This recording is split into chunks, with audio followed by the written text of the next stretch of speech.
전해드릴게요. 지난달 부산에서 75세 할아버지가 재혼 1년 만에 자살을 시도한 사건이 있었어요. 이유가 뭘까요? 바로 재혼 때문이었습니다. 차라리 혼자 살았으면 이런 고생은 안 했을 텐데라는 유서를 남겼다고 해요. 도대체 재혼 후에 무슨 일이 일어난 걸까요? 오늘 제가 말씀드릴 6가지 이유를 들으시면 왜 많은 어르신들이 재혼을 후회하는지 정확히 알게 되실 거예요. 특히 세 번째 이유는 정말 상상도 못할 정도로 무서우니까 절대 놓치지 마세요. 늙어 재혼이 진짜 미친 짓인 첫 번째 이유는 건강보험료 폭탄 부담입니다. 여러분, 지금 이 영상을 보고 계신다면 정말 다행이에요. 왜냐하면 오늘 제가 말씀드릴 내용을 모르고 재혼했다가는 노후 자금이 순식간에 날아갈 수 있거든요. 특히 첫 번째 이유인 건강보험료 문제는 정말 상상도 못할 정도로 심각해요. 많은 분들이 모르시는데 재혼을 하게 되면 건강보험료가 엄청나게 오를 수 있어요. 특히 배우자가 직장 가입자가 아니라 지역 가입자라면 더욱 심각해집니다. 왜 그런지 자세히 설명해 드릴게요. 예를 들어 혼자 살 때는 월 3만 원 정도만 내던 건강보험료가 재혼 후에는 갑자기 월 15만 원, 심지어 20만 원까지 뛸 수 있어요. 왜 그럴까요? 새로운 배우자의 소득이나 재산이 합산되면서 보험료 산정 기준이 완전히 달라지기 때문입니다. 더 무서운 건 새 배우자가 과거에 미납한 보험료까지 연대 책임을 져야 할 수도 있다는 거예요. 실제로 부산에 사시는 김 할머니는 재혼 후 건강보험료가 월 25만 원으로 뛰어서 매달 노후 자금을 까먹고 있다고 하시더라고요. 1년이면 300만 원이에요. 10년이면 3천만 원이 날아가는 거죠. 게다가 새 배우자가 만약 과거에 건강보험료를 체납했다면 그 미납액까지 함께 내야 할 수 있어요. 한 할아버지는 새 부인의 과거 미납액 500만 원을 갑자기 내라는 통지서를 받았다고 해요. 결혼하고 나서야 알게 된 거죠. 더욱 황당한 건 새 배우자가 고액 자산가라면 보험료가 상한선까지 올라간다는 거예요. 월 최대 40만 원까지도 가능해요. 1년이면 480만 원이에요. 이게 10년이면 거의 5천만 원 가까이 되는 거거든요. 특히 지역가입자끼리 결혼하는 경우가 가장 위험해요. 두 사람의 재산과 소득이 모두 합쳐져서 보험료가 계산되거든요.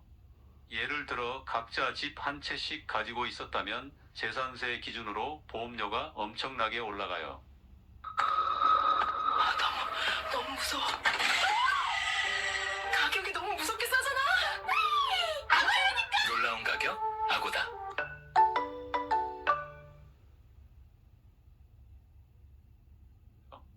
실제 사례를 하나 더 말씀드릴게요. 대구에 사시는 박 할아버지는 재혼 전에는 월 4만 원 정도 건강보험료를 내셨는데 재혼 후에는 월 35만 원이 되었다고 해요. 새 부인이 상가 건물을 소유하고 있었는데 그게 재산으로 합산되면서 보험료가 폭등한 거죠. 더 심각한 건 이런 보험료 인상을 미리 예측하기가 어렵다는 거예요. 건강보험공단에서는 결혼신고를 하고 나서야 새로운 보험료를 통지해 주거든요. 그때 가서 깜짝 놀라는 거죠. 또한 새 배우자가 개인 사업자였다면 사업소득까지 합산되어서 보험료가 계산돼요. 사업이 잘 되던 시절의 높은 소득 기준으로 보험료가 나오는 경우도 있어서 현재는 소득이 없는데도 높은 보험료를 내야 하는 상황이 생기기도 해요. 그런데 이건 시작에 불과해요. 두 번째 이유를 들으시면 정말 깜짝 놀라실 거예요. 바로 다음 두 번째 이유에서 공개하겠습니다. 늙어 재혼이 진짜 미친 짓인 두 번째 이유는 기존 연금 수급권 상실 위험입니다. 여러분, 앞서 건강보험료만으로도 충분히 충격적이었는데 이번엔 정말 평생의 노후 보장을 날려버릴 수 있는 무서운 이야기를 해드려야겠어요. 바로 연금 수급권을 잃을 수도 있다는 거예요. 많은 분들이 모르시는데 재혼을 하게 되면 기존에 받던 연금이나 받을 예정이던 연금을 잃을 수 있어요. 특히 유족연금이나 배우자 연금 같은 경우는 재혼과 동시에 바로 중단되는 경우가 많거든요. 예를 들어 남편이 돌아가신 후 유족연금을 받고 계시던 할머니가 재혼을 하면 그 순간부터 유족연금 지급이 중단돼요. 월 80만 원씩 받던 유족연금이 사라지는 거죠. 1년이면 960만 원이에요. 10년이면 거의 1억 원에 가까운 돈이 날아가는 거예요. 더 무서운 건 공무원 연금이나 사학연금 같은 경우예요. 실제로 대전에 사시는 이 할머니는 돌아가신 남편의 공무원 유족연금을 월 120만 원씩 받고 계셨는데 재혼 후 이 연금이 완전히 중단되었다고 해요. 새로운 남편과 헤어지고 싶어도 이미 잃어버린 연금은 되돌릴 수 없어요. 게다가 국민연금도 마찬가지예요. 배우자가 사망한 후 받는 유족연금은 재혼하면 즉시 중단돼요. 한 할아버지는 부인이 돌아가신 후 유족연금을 받다가 재혼했는데 월 90만 원의 연금이 사라져서 매달 생활비가 부족하다고 하시더라고요. 특히 군인연금이나 별정우체국연금 같은 특수직역연금들은 더욱 엄격해요. 한번 재혼하면 평생 다시 받을 수 없는 경우가 대부분이거든요. 실제로 전직 군인이셨던 박 할아버지는 재혼 후 월 110만 원의 유족연금을 잃었다고 해요. 더욱 황당한 건 개인연금이나 퇴직연금도 영향을 받을 수 있다는 거예요. 특히 연금 수혜자 변경을 요구받거나 새 배우자가 연금 관리를 간섭하는 경우도 생겨요. 한 할머니는 재혼한 남편이 개인연금을 해지하라고 계속 압박해서 결국 중도 해지했다가 큰 손해를 봤다고 하더라고요. 또한 장애연금이나 기초연금도 새 배우자의 소득이나 재산과 합산되면서 수급 자격을 잃을 수 있어요. 혼자 살 때는 기초연금을 받을 수 있었는데 재혼 후 새 배우자의 재산 때문에 소득 기준을 초과해서 기초연금을 못 받게 되는 거죠. 실제 사례를 하나 더 말씀드릴게요.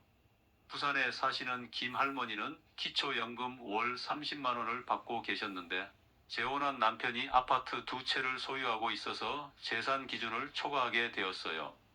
결국 기초연금도 중단되고 유족연금도 중단되어서 월 수입이 110만 원에서 0원이 되었다고 해요. 더 심각한 건 이런 연금 중단 사실을 재혼 전에 제대로 알려주지 않는다는 거예요. 대부분 결혼하고 나서 연금공단에서 통지서가 와서야 알게 되거든요. 그때는 이미 늦었죠. 특히 요즘은 개인연금 상품들도 복잡해서 재혼으로 인한 영향을 미리 파악하기 어려워요. 보험회사마다 약관이 다르고 수혜자 변경이나 연금 지급 조건이 바뀔 수 있거든요. 또 다른 문제는 연금 수급권 회복이 거의 불가능하다는 거예요. 한번 재혼으로 인해 유족연금이 중단되면 나중에 이혼하거나 새 배우자가 사망해도 원래 연금을 다시 받을 수 없는 경우가 대부분이에요. 실제로 광주에 사시는 최 할머니는 재혼했다가 3년 만에 이혼했는데 잃어버린 유족연금은 되돌릴 수 없었다고 해요. 3년간 연금을 못 받은 것도 억울한데 앞으로 평생 받을 수 없다니 정말 후회가 크다고 하시더라고요. 연금 전문가들은 재혼 전에 반드시 연금공단이나 관련 기관에 문의해서 정확한 영향을 파악하라고 조언해요. 하지만 대부분의 어르신들이 사랑에 빠져서 이런 현실적인 부분을 제대로 확인하지 않고 결혼하시는 게 문제죠. 그런데 이것도 약과예요. 세 번째 이유는 정말 경제적으로 치명적인데 반드시 확인하세요. 늙어 재혼이 진짜 미친 짓인 세 번째 이유는 건강 상태 악화 시 버림받을 위험입니다. 여러분, 지금까지 건강보험료와 연금 문제를 말씀드렸는데 모두 심각했죠? 하지만 이번 세 번째는 정말 인간적으로 가장 슬프고 무서운 이야기예요. 바로 몸이 아플 때 버림받을 수 있다는 거예요. 젊을 때는 사랑이 모든 걸 이겨낼 수 있다고 생각하지만 나이가 들면 현실이 달라져요. 특히 건강이 나빠지면 새로운 배우자가 어떻게 나올지 정말 예측하기 어렵거든요. 실제로 많은 어르신들이 재혼 후 몇 년 지나지 않아 중병에 걸리거나 거동이 불편해지면서 새 배우자로부터 버림받는 경우가 늘고 있어요. 특히 치매, 중풍, 암 같은 중증 질환이 생기면 상황이 급변하죠. 예를 들어 서울에 사시는 박 할아버지는 재혼 2년 만에 뇌졸중으로 쓰러지셨는데 새 부인이 이런 줄 알았으면 결혼 안 했다며 바로 짐을 싸서 친정으로 가버렸다고 해요. 혼자서 병원비도 감당하기 어려운 상황이 되었죠. 더 무서운 건 새 배우자가 간병을 핑계로 재산을 빼돌린 후 사라지는 경우예요. 부산에 사시는 이 할머니는 당뇨 합병증으로 시력을 잃게 되자 새 남편이 병원비가 많이 든다며 집 명의를 자신으로 바꾸라고 했다고 해요. 그리고 명예 이전 후 얼마 지나지 않아 돌연 사라져 버렸죠. 특히 치매에 걸리면 더욱 취약해져요. 대구에 사시는 김 할아버지는 경증, 치매 진단을 받자마자 새 부인이 치매 환자 못 돌본다며 이혼을 요구했다고 해요. 법적으로는 이혼 사유가 되지 않지만 새 부인이 계속 괴롭히고 방치해서 결국 요양원에 들어가야 했죠. 또 다른 문제는 새 배우자의 자녀들이 개입하는 경우예요. 처음에는 재혼을 반대했던 새 배우자. 자녀들이 부모가 아프면 우리가 돌볼 수 없다며 모든 책임을 떠넘기려고 해요. 실제로 광주에 사시는 최 할머니는 새 남편이 암에 걸리자 남편의 자녀들이 계모니까 당연히 돌봐야 한다며 모든 간병 부담을 떠넘겼다고 하더라고요. 더욱 황당한 건 건강할 때는 사랑한다고 했던 새 배우자가 몸이 아프면 갑자기 냉정해진다는 거예요. 병원 동행도 거부하고 약값도 아깝다고 하면서 점점 소외시키는 거죠. 실제 사례를 하나 더 말씀드릴게요. 인천에 사시는 정 할아버지는 재혼 3년 만에 파킨슨병 진단을 받았는데 새 부인이 이런 병이 있는 줄 몰랐다며 사기 결혼이라고 주장하면서 이혼 소송을 걸었다고 해요. 법정에서 속았다고 주장하는 새 부인을 보면서 정말 마음이 아프셨다고 하더라고요. 특히 무서운 건 응급 상황에서도 새 배우자가 도움을 주지 않는 경우예요. 한 할머니는 심근경색으로 쓰러졌는데 새 남편이 병원비가 부담된다며 119 신고도 늦게 했다고 해요. 다행히 이웃분이 발견해서 생명을 구할 수 있었지만 생각만 해도 끔찍하죠. 또한 장기 치료가 필요한 질병의 경우 새 배우자가 치료를 포기하라고 압박하는 경우도 있어요. 나이도 많은데 무슨 치료냐며 적극적인 치료를 반대하거나 병원비 때문에 경제적 부담을 호소하면서 치료를 중단하라고 하는 거죠. 더 심각한 건 새 배우자가 보험금이나 상속 문제를 먼저 생각하는 경우예요. 실제로 한 할아버지는 암 수술 후 새 부인이 생명보험 수혜자 변경을 계속 요구했다고 해요. 만약을 대비해서라고 하면서 말이죠. 또 다른 문제는 기존 자녀들과의 관계도 더욱 악화된다는 거예요.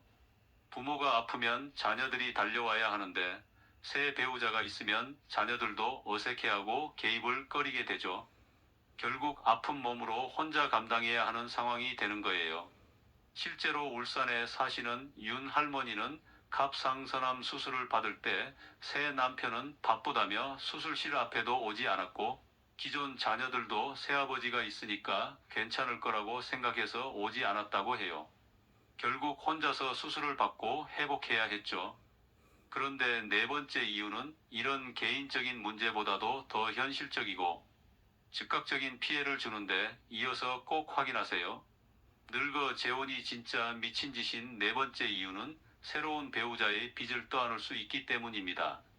결혼하기 전에는 새 배우자가 얼마나 빚이 있는지 정확히 알기 어려워요. 특히 어르신들은 사랑에 빠지면 이런 현실적인 부분을 제대로 확인하지 않고 결혼하는 경우가 많거든요.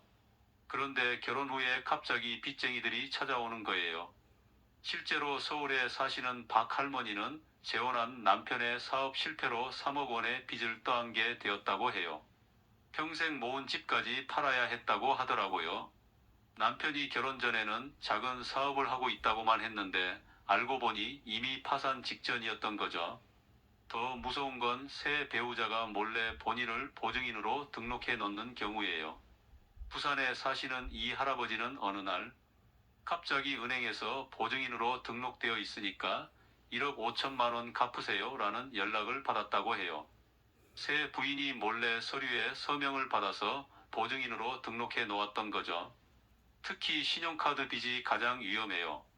카드 한도가 높은 경우 수천만 원씩 쌓여 있는 경우가 많거든요.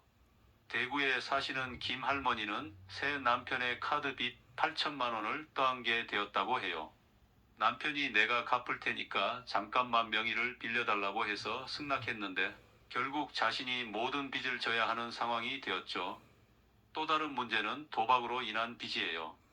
광주에 사시는 최 할아버지는 새 부인이 경마와 카지노에 빠져서 만든 빚 2억 원을 떠안게 되었다고 해요. 부인이 마지막이니까 도와달라며 계속 돈을 요구했는데 결국 집까지 담보로 잡혀버렸죠. 더욱 황당한 건 새 배우자의 전 배우자나 자녀들이 만든 빚까지 연대 책임을 져야 하는 경우예요. 인천에 사시는 정 할머니는 새 남편의 전처가 만든 병원비 3천만 원을 갚으라는 통지서를 받았다고 해요. 법적으로는 의무가 없지만 새 남편이 가족이니까 도와달라며 계속 압박했다고 하더라고요. 특히 사채업체 빚이 가장 무서워요. 이자가 어마어마하게 높아서 원금보다 이자가 더 많아지는 경우가 허다하거든요.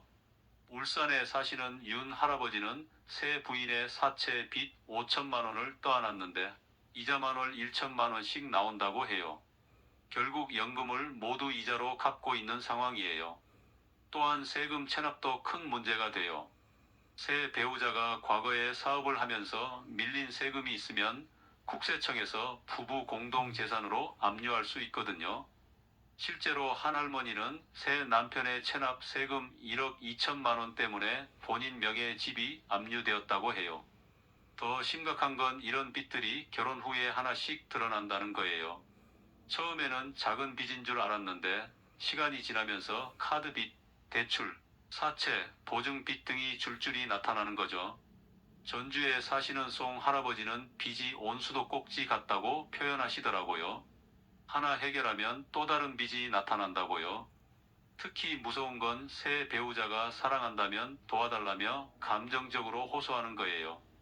우리가 함께 해결해 나가자고 하면서 계속 돈을 요구하죠. 하지만 대부분 밑 빠진 독에 물 붓기가 되는 경우가 많아요. 그런데 다섯 번째 이유도 더 심각한 문제인데 반드시 확인하세요. 늙어 재혼이 진짜 미친 짓인 다섯 번째 이유는 상속 문제로 인한 법적 분쟁입니다. 여러분, 지금까지 네 가지 이유를 들으셨는데 모두 충격적이었죠? 하지만 이번 다섯 번째는 정말 가족을 완전히 파괴시킬 수 있는 무서운 이야기예요. 바로 상속 문제로 인한 끝없는 법정 다툼이에요. 재혼을 하게 되면 상속 구조가 완전히 바뀝니다. 기존 자녀들이 받을 상속분이 새 배우자에게 넘어가게 되거든요. 특히 새 배우자는 법정 상속분으로 절반을 가져갈 수 있어요. 예를 들어 10억 원의 재산이 있던 아버지가 재혼하면 원래 자녀들이 나눠 가질 10억이 새 배우자 5억, 자녀들 5억으로 바뀌는 거죠. 자녀들 입장에서는 갑자기 상속분이 절반으로 줄어드는 거예요. 더 무서운 건 새 배우자가 먼저 사망하면 그 재산이 새 배우자의 자녀들에게 넘어간다는 거예요. 결국 평생 모은 재산이 남의 집 자녀들에게 가는 황당한 상황이 벌어지는 거죠. 실제로 서울에 사시는 김 할머니는 재혼한 남편이 사망한 후 남편의 전처 자녀들과 5년간 법정 다툼을 벌였다고 해요. 변호사 비용만 수천만 원이 들었다고 하더라고요. 남편의 자녀들이 계모가 재산을 가로챘다며 소송을 걸었던 거죠. 특히 부동산 문제가 가장 복잡해져요. 부산에 사시는 박 할아버지는 재혼 후 새 부인 명의로 집을 바꿨는데 본인이 사망하자 기존 자녀들과 새 부인 사이에 집 소유권을 두고 치열한 법정 싸움이 벌어졌다고 해요. 더욱 황당한 건 새 배우자가 유언장 작성을 강요하는 경우예요. 대구에 사시는 이 할머니는 새 남편이 결혼하자마자 만약을 대비해서라며 자신에게 모든 재산을 물려준다는 유언장을 쓰라고 계속 압박했다고 해요. 또 다른 문제는 새 배우자의 자녀들이 개입하는 경우예요. 광주에 사시는 최 할아버지는 새 부인의 자녀들이 우리 어머니가 돌봐드리니까 재산은 당연히 우리 것이라며 노골적으로 상속을 요구했다고 해요. 특히 치매에 걸리면 더욱 취약해져요. 인천에 사시는 정 할머니는 경증 치매 진단을 받자 새 남편이 급하게 재산 명의를 자신으로 바꾸려고 했다고 해요. 관리해 주겠다고 하면서 말이죠. 또한 공동 명의로 된 재산도 문제가 돼요. 울산에 사시는 윤 할아버지는 새 부인과 공동 명의로 집을 샀는데 새 부인이 먼저 사망하자 새 부인의 자녀들이 집의 절반 지분을 요구하며 집을 팔라고 압박했다고 해요. 더 심각한 건 새 배우자가 기존 자녀들을 상속해서 배제하려고 하는 경우예요. 전주에 사시는 송 할머니는 새 남편이 내 자녀들은 이미 다 컸으니까 상속받을 필요 없다며 자신의 자녀들에게만 재산을 물려주라고 강요했다고 해요. 특히 무서운 건 새 배우자가 법적 허점을 이용하는 경우예요. 창원에 사시는 한 할아버지는 새 부인이 혼인 신고 후 바로 자신 명의로 계좌를 개설하고 재산을 이동시켰다고 해요. 또 다른 문제는 상속세 부담이에요. 재혼으로 인해 상속 구조가 복잡해지면서 세금 계산도 어려워지고 때로는 예상보다 훨씬 많은 상속세를 내야 하는 경우도 생겨요. 더욱 복잡한 건 새 배우자의 전 배우자 자녀들까지 개입하는 경우예요. 우리 아버지 재산을 지켜달라며 새로운 소송을 거는 거죠. 한 할머니는 도대체 몇 명과 싸워야 하는지 모르겠다고 하시더라고요. 특히 무서운 건 이런 법정 분쟁이 몇 년씩 지속된다는 거예요. 그 사이에 변호사비, 인지대, 감정료 등으로 수천만 원이 들어가죠. 정작 상속받을 재산보다 소송 비용이 더 많이 드는 경우도 있어요. 늙어 재혼이 진짜 미친 짓인 6번째 이유는 생활 패턴 충돌로 인한 스트레스입니다. 여러분, 이 6번째 이유가 정말 매일매일 고통스러운 현실이에요. 바로 생활 패턴이 맞지 않아서 생기는 엄청난 스트레스예요. 젊을 때 결혼하면 서로 맞춰가면서 새로운 패턴을 만들어갈 수 있어요. 하지만 60대, 70대에 재혼하면 이미 수십 년간 굳어진 생활 습관을 바꾸기가 정말 어려워요. 실제로 서울에 사시는 박 할머니는 새 남편과 기상시간부터 충돌이 시작된다고 해요. 할머니는 새벽 5시에 일어나는 습관인데 새 남편은 오전 9시에야 일어나거든요. 아침 준비하는 소리 때문에 매일 싸운다고 하더라고요. 더 심각한 건 식사 시간과 메뉴 문제예요. 부산에 사시는 이 할아버지는 새 부인이 저녁을 5시에 먹자고 하는데 본인은 7시에 먹던 습관이라 매일 갈등이 생긴다고 해요. 게다가 새 부인은 매운 음식을 못 먹는데 할아버지는 김치찌개 없으면 밥을 못 드신다고 하더라고요. 특히 TV 시청 문제가 가장 스트레스가 심해요. 대구에 사시는 김 할머니는 새 남편이 스포츠만 보려고 하는데 본인은 드라마를 봐야 한다며 매일 리모컨 쟁탈전을 벌인다고 해요. 결국 거실에서 편안히 쉴 수가 없다고 하시더라고요. 또 다른 문제는 청소와 정리정돈 방식이에요. 광주에 사시는 최 할아버지는 새 부인이 하루에 3번씩 청소를 하는데 본인은 일주일에 1번이면 충분하다고 생각해서 계속 갈등이 생긴다고 해요. 너무 깔끔 떤다며 숨이 막힌다고 하더라고요. 더욱 황당한 건 화장실 사용 패턴까지 충돌하는 경우예요. 인천에 사시는 정 할머니는 새 남편이 화장실에서 30분씩 있는 바람에 본인이 사용할 수 없어서 스트레스가 엄청나다고 해요. 아침마다 화장실 앞에서 기다리는 게 일과가 되었다고 하더라고요. 특히 잠자리 문제가 가장 심각해요. 울산에 사시는 윤 할아버지는 새 부인이 코를 심하게 골아서 잠을 못 잔다고 해요. 40년간 혼자 자던 습관 때문에 옆에 사람이 있으면 잠이 안 온다고 하시더라고요. 또한 온도 조절 문제도 큰 갈등이 돼요. 전주에 사시는 송 할머니는 새 남편이 더위를 많이 타서 에어컨을 계속 틀어놓는데 본인은 추위를 많이 타서 매일 온도 조절 때문에 싸운다고 해요. 여름에도 긴팔을 입고 있어야 한다고 하더라고요. 특히 외출 시간과 빈도도 문제가 돼요. 천안에 사시는 오 할머니는 새 남편이 매일 산책을 나가자고 하는데 본인은 집에서 쉬는 걸 좋아해서 스트레스를 받는다고 해요. 왜 매일 나가야 하냐며 답답해 하시더라고요. 또 다른 문제는 약 복용 시간이에요. 목포에 사시는 신 할아버지는 새 부인이 약을 정확한 시간에 먹어야 한다며 알람을 맞춰 놓는데 본인은 대충 아무 때나 먹던 습관이라 그 소리가 스트레스라고 해요. 처음에는 나이 들어서 그럴 수 있지라고 생각했는데 매일 반복되니까 참을 수 없게 되는 거죠. 틱톡 라이트는 영상을 보면 포인트가 쌓이고 그 포인트를 캐시로 바꿀 수가 있거든. 지우 핸드폰 볼 때마다 웃는다. 지우 틱톡 라이트 좋아한다.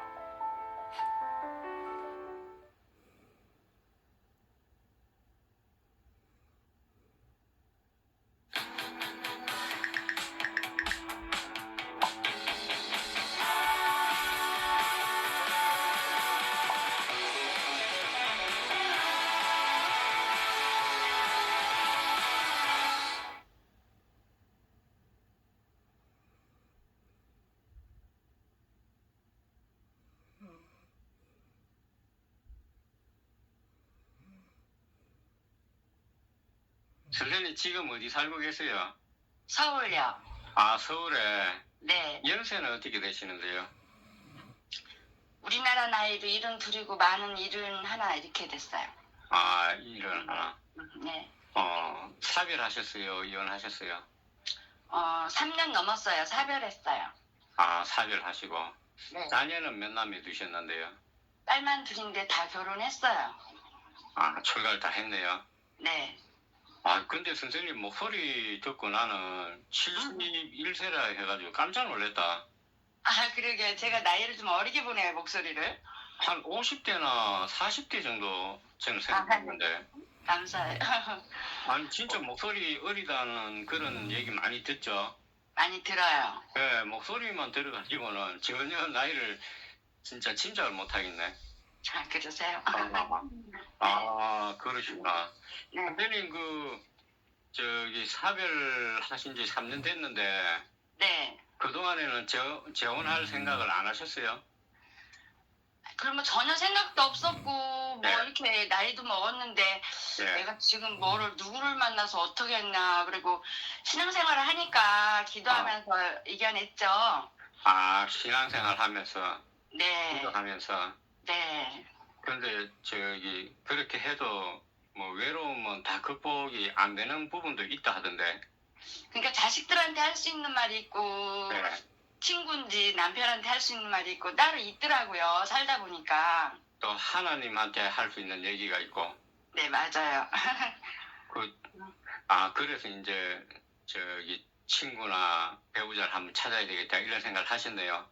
네, 같이 사는 것보다 저는 네. 그냥, 주변에 사람들도 있지만 너무 잘하는 사람들은 제가 부담스러울 거고, 예, 제가 잘나서가 아니라 누구라고 얘기하면 알 수 있거든요, 제가. 예, 예. 그래서 저를 주변에 너무 잘하는 사람들은 제가 부담스러운 거예요. 그동안 살아온 환경을 봤기 때문에. 예, 예. 전혀 모르는 사람끼리 만나서 네, 식사도 하고 네. 뭐 이렇게 대화할 수 있는 사람이 있으면 좋겠어요. 같이 산다는 것보다. 아, 그래. 선생님, 그동안에 뭐 어떤 일을 하셨는데요? 저는 집에서 생활만 했고 남편이 개그 일을 해서 좀 도와줬고 뭐 직장생활 한 적이 없어요. 저는 별로. 평소에 돈은 신경을 안 쓰고 그렇게 사셨는가 봐요. 네네. 아, 지금도 그 생활이 좀 부유해요? 아니 우리 신랑이 아, 수급자를 해놓고 가셨어요. 돈을 많이 안 벌어놓고 가시고 아, 수급자 돈 나오는 거하고 애들이 좀 주는 거하고 아. 그냥 살아요. 아, 그러면은, 그렇게 뭐, 남편 살아 계셨을 때도 생활이 그렇게 넉넉하고 그런 건 아니셨던 것 같는데. 한 300만 원 정도 갖다 주니까 네. 그냥 두 식구 그냥 살았어요. 뭐 애들도 그러니까. 많은 거 먹고 하니까. 아, 저는 엄청 또 무슨, 어떤 이런 아니, 말씀을 아니 시댁쪽으로 이제 이렇게 너무 좀 그런 집안 나중에 말씀드리지만 그래 놓으니까 제가 굉장히 잘 사는 사람으로들 알고 있어요 주변에서. 아, 실제로는 그렇지 않은데. 네, 그냥 평범하게 살았었는데. 그렇게 평범한 게 그게 좋은 거지 뭐. 어쨌든 사회생활은 그렇게 안 하시고 네, 별로 안 했어요. 가정주부로 이렇게 생활하시고 네, 지금도 이제 특별히 하는 일은 없으시네요, 그죠? 없어요. 없고 또 하려고 해도 수급자로 되니까 일을 안 주더라고요. 아, 그래. 뭐 그렇게 또 사셔도 되잖아요. 알뜰살뜰 이렇게 사시면 되지 뭐. 그럼요. 없으면 없는 데 살고 있으면 데 살죠. 그러고. 근데 선생님 아까 말씀하실 때 네, 이제 결혼은 원치 않는다고 말씀하셨잖아요. 네, 결혼은 하고 싶지 않더라고요. 아, 혼인신고 해가지고 같이 사는 건 원하지 안 하고. 네, 그렇게 그냥 친구처럼 이렇게 네. 살고 있었다. 부담 없이 그냥 뭐 남자애 내가 이 나이에 남자 좋아하는 것도 아니고 어. 그냥 주변에서 찾아보려니까 이 사람은 이렇고 저 사람은 저렇고 그게 쉽지가 않더라고요. 아, 원래 그래서- 선생님 고향이 어디 쪽이세요? 대전이에요, 대전. 금산 대전. 쪽. 네. 아, 운동 같은 것도 안 하시고? 뭐 운동은 뭐 스트레치 운동 뭐 아침에 여기 하는 데 가서 운동 좀 아침에 일찍 가서 좀 하고 아, 뭐 저는 운전도 못하고 뭐 취미생활 골프도 뭐 누가 하다 그래도 안 되고 운전을 못 배우게 해갖고요 신랑이. 그래서 지금 억울한 게 그게 제일 억울해요. 아, 뭐 억울할 게 뭐 있나 뭐. 운전했으면 얼마나 좋을까 하고. 그래요. 이 남자분 있잖아요. 네네. 그 나이는 한 몇 살 정도면은 선생님이 하도 저기 목소리가 동안이라 가지고 괜찮아요. 네. 저기 한 80만 안 되면 되고요. 예. 75, 76 우리 신랑도 지금 내년이면 80이고 저하고 차이 많이 났었어요. 예, 그 신랑 얘기는 하지 마시고. 아니 알았어요. 그래서 한 4, 5살 뭐 저보다 좀 조금 더 많으면 좋겠어요. 너무 어린 사람보다.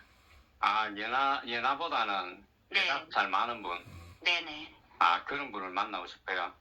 네, 그러고 싶어요. 그래야 좀 이해가 많을 것 예, 같아요. 또 이제 뭐 다른 조건은 뭐 성격이라든지 이상형 같은 게 있을 거 아니에요. 평소에. 아니 그래도 보편적으로 이렇게 조금 예. 그래도 그렇게 사귀려면 좀 뭐 잘생겼다기보다 너무 작은 사람보다도 이렇게 좀 외모도 있었으면 좋겠고 능력 있으면 더 좋겠고요. 뭐 그거야. 은근히 선생님 보니까 따지는 건 좀 많이 따지네. 아니 따지는 게 아니라 저기 돼야 되고 네네네 경쟁이 있어야 이 되고. 나이에 이제 누구 아. 만나면 그래. 그러려고 얘기하냐 우리 다 선생님 잘했어. 뭐 저기 목소리 들어보니까 네. 동안이라는 얘기를 좀 많이 들으실 것 같는데. 저가 사람들이 네. 굉장히 온실에서 자란 여자 같다 그러고 기티가 나고 나이에 비해서 굉장히 너나 아직 연애해도 된다 그러고 언니들이 막 그래요. 아, 기티가 난다 그래요. 네네 귀엽고 기티 나고 뭐 저보고 그래서 저거 여기 프로필 사진에도 제 사진은 가족 사진 안 올리고 그냥 기도하는 거 화초 제가 화초를 좋아해요. 아, 하초를. 온 집안이 다 화초고 어. 베란다도 화초고 그래서 그러니까- 어딜 못 가요 화초 때문에. 저기 온실이 하초처럼 그렇게 크셨는가 봐요. 네 저보고 이나초 시집 갔더니 저보고 이나초를 어디서 데리고 왔냐고 아버님이 그러더라고요. 아, 인하초를. 네네 아유, 그만큼 이제 기티가 음. 난다 이 말이잖아요, 그죠? 그러셨나 봐요. 아, 그럼 선생님 키가 한 얼마 정도 되시는데요? 제가 161이었었는데 157로 줄었더라고요. 아, 너무 많이 주셨는데 어떻게? 그러니까요 제가 줄었어요. 좀 뼈가 부실해서 그런 거 아닌가? 글쎄 제가 운동을 안 하고 잘 안 먹고 운동을 그래서 해야지. 아, 글쎄. 식사도 잘 안 하세요? 아 잘해요. 저는 어든지 잘 먹는데 어. 요즘에 더워서 그런지 몸무게는 몇 킬로 정도 나가세요? 54, 55 이렇게 나가요. 보세요, 좀 약한데. 그래요? 뭐 여자들은 이제 좀 날씬해 보이고 하니까 좋아하긴 좋아하겠네. 네 그렇게 뭐 어쨌든 선생님이- 통통하다는 소리는 안 들었는데 말랐다 소리도 안 들어요. 그래, 일부러 그 다이어트 하지 마세요, 선생님. 일부러는 안 해요. 건강이 제일 중요하지, 뭐, 다이어트 네. 뭐 필요하나. 그럼요. 아유, 나이가 벌써 이런 둘인데. 그 사람들이 사람 예술- 건강해야 또 멋있어 보이거든. 네 감사해요. 맞죠, 선생님? 네 맞아요. 근데 아까 저기 계속 이렇게 말씀하실 때 들어보니까 이 하나님 교회 나가시는 것 같는데 네 교회 저기 어, 집사예요. 독실한 신자 같아요. 네네 그러면은 교회 안 나가는 분은 뭐 안 됩니까? 그러면 선생님? 꼭 안 된다는 것보다 전도해야죠. 뭐 좋은 조건이면 가는 거죠. 교회는 그 사람이 뭐 나중 된다가 먼저 되니까 신앙생활 안 해도 사람만 좋으면 가가지고 이제 전도를 하겠다. 그럼요. 그럼 전도를 하다가 뭐 그래도 또 안 되는 수도 있긴 있잖아. 아니 안 되면 할 수 없죠. 하느님의 뜻이죠 뭐. 그것도 하나님의 뜻이고. 그럼요. 그 억지로 어떻게 이왕이면은 그러면은 교회 나가는 사람이 좋다 이 말이에요. 그렇죠. 기왕이면. 또 안 나가는 사람도 되고. 네, 안 나간 사람은 제가 전도해야죠. 그래. 그 전도를 하다가 또 안 되는 거 그것도 하나님의 뜻이야. 그러냐 할 수 없죠. 그걸 어떻게 뭐 억지로 하겠어요. 교회 나가시는 분들이 요즘에 좀 마인드가 많이 바뀐 것 같아요. 네. 예. 옛날보다는 조금 바뀌었고. 예, 굉장히 좀 플렉시블하게 이렇게 바뀌었는데요. 예전에는 교회 안 나가면 안 된다 이렇게 얘기를 많이 예. 했는데. 결혼도 그런 조건하에 하고 막 이랬는데. 선생님, 결혼하면- 하나만 질문 드려볼게요. 네네네.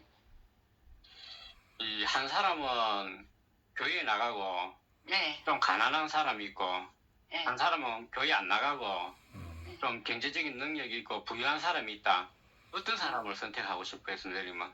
기왕이면 이 나이에 만나니까 아, 교회 안 나가도 조금 여건이 있어야 아, 이렇게 대화도 되고 대화도 사는데 되고. 너무 사는데 찌들으면 맛있는 것도 사 먹고.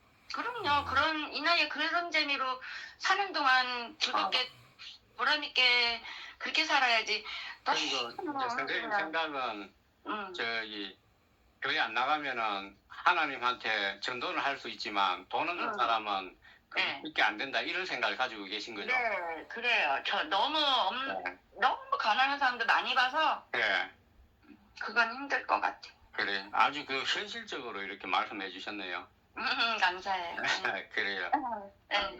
이 각오랄까 이 사람하고 이제 새로운 뭐 친구처럼 이렇게 만나고 네. 이렇게 사귀가 되고 왔다 갔다 이렇게 하게 되면은 네네. 뭐 삶을 어떻게 살겠다라는 이런 각오랄까 그 사람한테 내가 어떻게 좀 해줘야 되겠다 이런 거 있으면 한번 얘기를 해보시죠.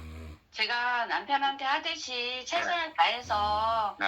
이제 만남에 이제 축복을 주셨으면 네. 제가 나름대로 건강하고 사는 네. 동안 자식들 뺏기시지 않고 어, 양쪽 다 불편함이 없이 아 자식 도움을 받지 제가 자식 도움을 주는 건 아니잖아요 이 나이에. 그래. 그러니까 잘 되길 바라고 엄마 건강하고 즐겁게 사는 걸 바래요. 예.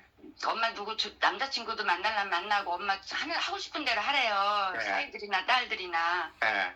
살면 얼마나 살겠냐고. 그래서 아. 그래 고맙다. 나는 성격이 이렇게 저 혈액형까지 말씀드릴게. A형, O형 같은 A형이에요. 아 A형. 네. 그래서 A형은 좀 소심한데 그죠? 근데 O형 같은 A형이라 제가 거짓말 뭐 숨겨서 뒷구멍으로 흉보고 그런 스타일도 아니고 귀멍기고 화끈한 성격이고요. 이렇게 남을 막 이용하고 그러지 않고 즐겁게 해주고 어디 가면 분위기 거리 될 수 있는 그런 분위기를 만드는 스타일이에요, 제가. 분위기 거리 될 수 있고. 네. 아. 언니들을 많이 만나다 보니까 모임도 한 달에 두 번. 선생님 이렇게 모임이라든가 이런 데 가면은 네. 그 목소리가 그래서 그런지 몰라도 귀여움을 독차지할 네. 것 같는데 제가 또 그렇게 행동해요. 또 분위기도 그렇고 그죠? 네, 여든이 넘은 언니들, 막 7, 8 언니들 만나고 제가 막내다 보니까 아하. 심부름은 다 해야 되고 제가 다 날짜 정해야 되고 전화해드려야 되고 그래. 그런 스타일로 살아요, 제가. 좀 적극적으로 잘 주변 사람들 잘 챙겨주고 네. 그 커뮤니케이션을 아주 왕성하게 하는 그런 분이시네. 네, 많이 그런 소리 들어요. 그 뭐 있으면 목소리 들어보니까 노래도 좀 하실 것 같는데 하면 하는 거죠, 뭐. 뭐 찬송가 같은 거 잘하세요? 네, 가사 보고 하는. 어떤 거 하시는데 찬송가? 4주를 가까이 뭐 이런 거 하세요? 그거부터 뭐 요즘에 저기 복음성가 많이 나오잖아요. 찬송 계속 듣고 있고. 조금만 한번 해볼래요, 복음성가? 아예 안 해요. 안 해? 네, 저 창피해요. 한번 해보지. 아니에요. 저 원래 학교 다닐 때 음악 선생님이 저 음악 한다고 막 저기 암흑동들아 그것도 막 시키고 맨날 선생님이 너 그쪽으로 나오면 어떻게 했냐 그런 소리는 들었어요. 근데 그 자랑만 하지 말고 한번 좀 해봐라 그러면은. 아니 나중에 만나서 해드릴게. 창피해. 그 남자분을 만나면 해드린다고. 그럼요. 그 한 사람은 사람을 제가. 위해서 해주겠다 이 말이네. 네. 완전 깍쟁이네 보니까. 그게 아니라 너무 제가 부끄러움은 많이 타요. 부끄러움은 그게 있어요. 부끄러움을 탄다고 은근히 또 얘기하면서 할 얘기는 다 하시는구만은. 아니, 근데 저 선생님 편하게 해주시니까 이런 말씀도 드리지. 저 원래 그렇게 왜 그런지 남자들한테는 더 제가 약한 것 같아요. 그거 당연하지. 그거는 뭐 남자는 여자한테 약하고 여자 남자한테 약하고 그게 그래요? 하나님이 섭리잖아요. 그래요? 뭐 당연하죠. 예. 네, 감사합니다. 선생님, 네. 제가 네. 이왕이면은 교회 나가는 분, 네. 또 아니면은 교회 안 나가더라도 좀 잘 사는 분, 네. 그런 분 한번 인성이 찾아가. 돼야 되는. 어? 인성이 돼야 된다. 아, 그 인생은 당연하지. 그거는 기본이지. 네네. 그 선생님도 제일 중요하게 생각하는 건 결국 인생을 중요하게 네. 생각하잖아, 그죠? 네, 어떤 맞습니다. 가치보다도 인생을 중요하게 생각하잖아, 그죠? 네네네. 네, 그런 분 한번 찾아가지고 소개 드릴게요. 감사합니다. 네, 오늘 말씀 고맙습니다. 감사합니다.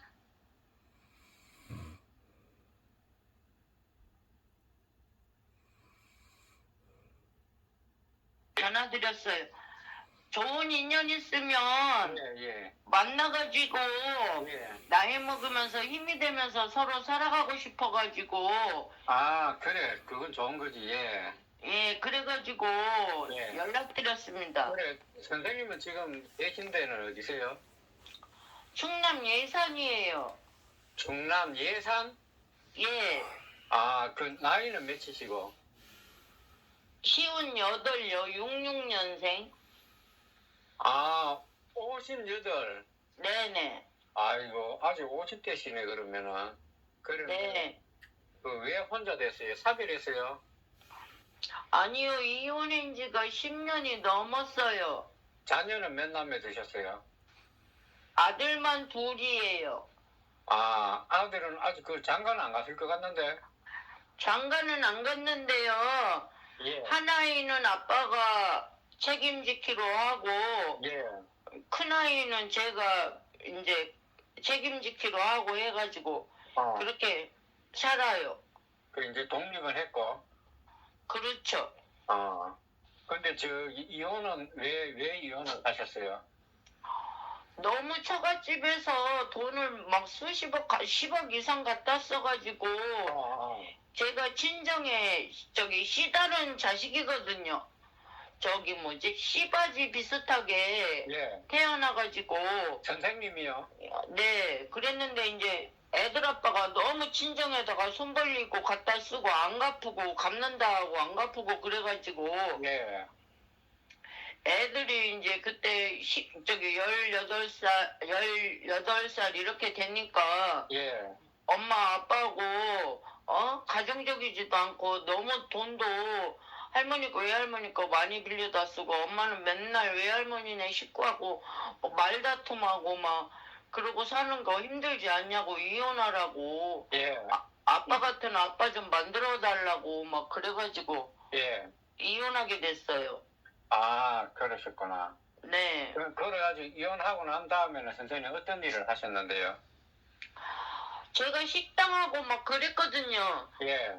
그랬는데 예. 돈을 사기당해가지고 제가 돈놀이도 조금 했었거든요. 어려운 사람들한테 싼 이자로 주고 아, 그랬는데 제가 돈을 있는 대로 다 빌려줘가지고 예.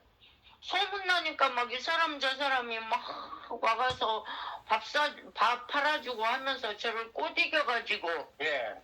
제가 외롭고 하니까 친정 식구하고 연락도 못하고 예. 신랑도 없어지고 예. 신랑 친구들이 자꾸 추궁거리더라고요 저한테. 아, 이혼했다고 소문이 나니까. 예예. 친한 친구들이 그렇게 막, 수근거리고 그랬어요. 너무 힘들었어요 그게. 아, 그래가지고 그 돈도 그렇게 많이 빌려주고 해가지고 돈을 많이 떼이셨네. 네. 그래가지고 얼마나 떼있는데, 그때 당시에.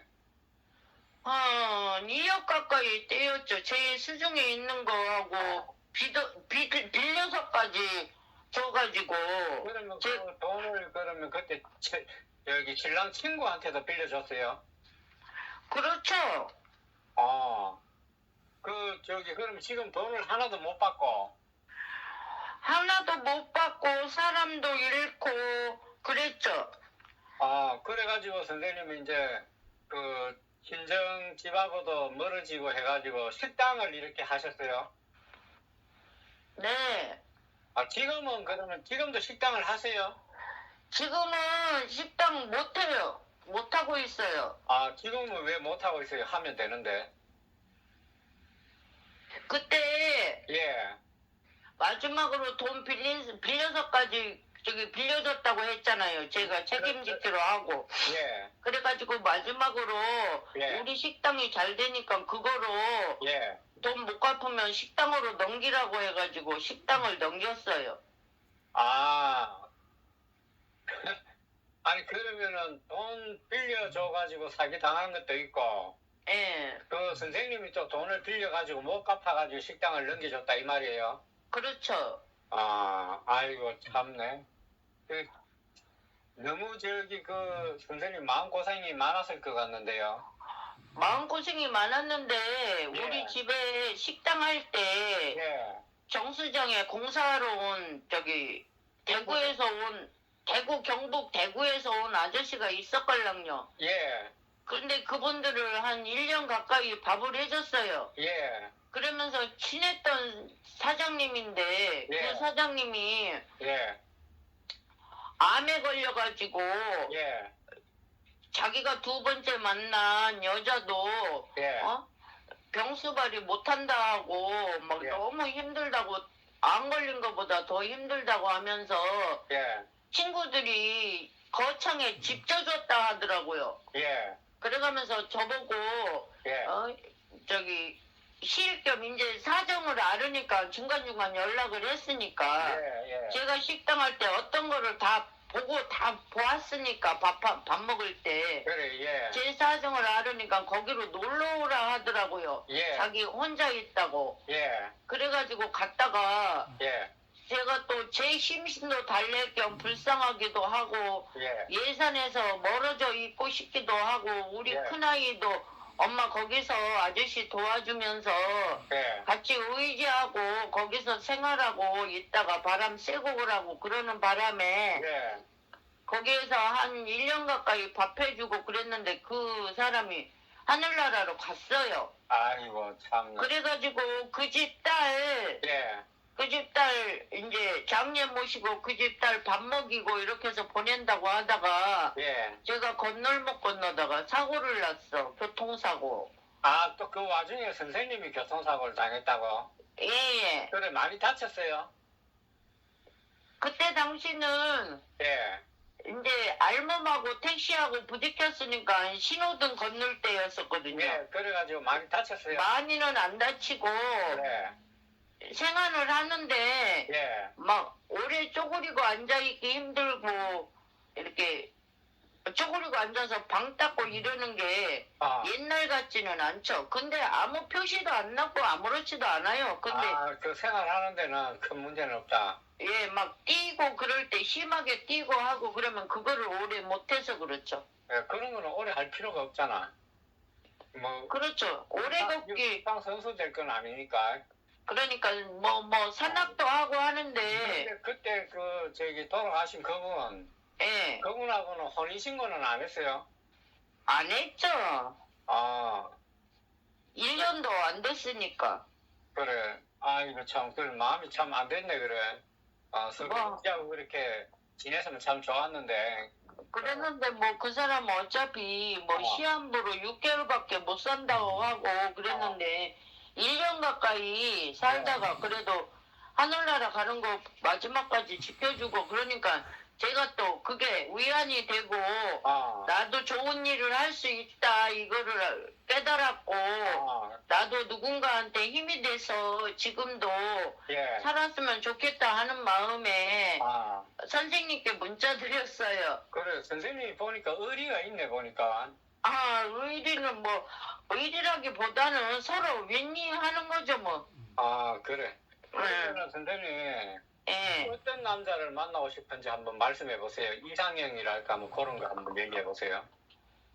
뭐, 이상형은 그다지 없어도 사람이 긍정적이고, 긍정적이고 또, 진실되고, 그래, 진실되고. 예, 그랬으면 좋겠어요. 그리고 뭐, 나이는 예. 뭐, 65세, 70까지는 괜찮을 것 같아요. 70가는 괜찮고. 네네. 그, 저는 꿈이 뭐냐면, 예, 제가 여자라서 자연인은 못하고 예, 시골에서 조그만 한옥에서 예. 옛날 석가래 있는 집 제가 그런 집에서 자랐거든요. 예, 근데 요즘 유튜브 보니까 예. 석가래 막 이런 집 있고 하는 게 좋더라고요. 아, 그런 집에서 그러면은 이제 오손도손 살고 싶은 게 꿈이네요. 예, 서로 정원 가꾸고 텃밭 가꾸고 어, 뭐 두부도 해먹고 어, 뭐 군불방에다가 뭐 백숙도 해먹고 뭐 해먹으면서 아, 오손도손 살고 싶어요. 선생님 지금 저기 그 예산에 집이 있어요, 선생님 집이 있어요? 제가 기초수급자라서 네. 임대 아파트 있잖아요. 임대 아파트에 계세요? 네네. 뭐 빚이 있고 그런 거는 없으세요? 그런 건 전혀 없고요. 네. 뭐 제가 오지랖이 넓어서 교통사고 나가지고 합의금까지도 다 띄었고 뭐 그래가지고 큰 돈은 없어도 예. 뭐 남한테 돈 꿀 일도 없고 내가 사 먹고 싶은 거 내 돈으로 사 먹고 뭐 그러고 생활하고 있어요. 여유 있지는 않지만 예, 빚 없으면 되지 뭐. 마음 편하게 살고 있는데 아무리 나이 많아도 그 빚 있으면 안 되거든. 그렇죠. 숨기거나 빚 있으면 안 돼, 사람은. 그래. 그럼 네. 마음이 편안해야지. 안정적이어야지. 예. 그러면은 선생님, 예. 이제, 색깔에 있는 한옥집 같은데, 조그마한 한옥집을 하나 구해가지고, 예. 좋은 인연을 한번 만나서 오손도손 살고 싶다라는 그런 말씀이잖아, 그죠? 그렇죠. 그래서 이제 홍동신 TV 보니까, 예. 이제, 여기 전화하면은 그런 사람을 만날 수 있겠다 싶어. 예. 사연들이 많대요. 예? 사연들을 예. 올렸는데 사연이 많아. 아이고, 선생님도 저기 보통 사연이 아니죠. 제 주제를 모르는가, 그러면? 그러면은 선생님 제가 예. 좋은 그런